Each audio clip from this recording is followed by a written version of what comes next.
gusto ko lang magbigay ng konting analisa para dito sa paghihiwalay ni Maharlika at saka Bagong Lipunan. Ako sa nakikita ko, something is fishy. Hindi parang hindi totoo na maganda sila. Parang something meron silang pinaplano na laban sa government ni BBM. Yun po ang aking ano lang, parang nilalaro lang nila yung isip ng mga tao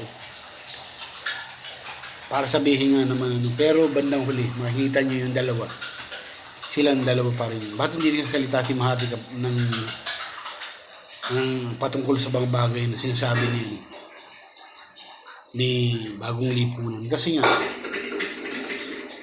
hindi pa talaga konkreto yung kanyang sa aking konkreto yung kanyang mga nakikita na bumaligtad na si Bagong Lipunan. Hindi po.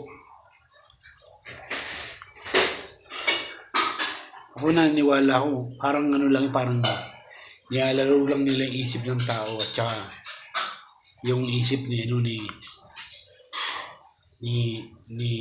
First Lady Blisa. Tsaka yung mga supporter ng gobyerno, o ibig sabihin vlogger ng gobyerno. Nilalaro lang nilang dalawa. Kung papansinin niyo yung sinasabi ni Bagong Lipunan, bakit yun ang ginagamit niya na issue laban kay Maharlika, yung issue na hindi lang na-appoint. Yun ang ginagamit niya, yung napaliwanagan ni Maharlika yun. Mababaw na yun, ma-issue ko talagang gusto niyang talagang ayaw niya na kay Maharlika.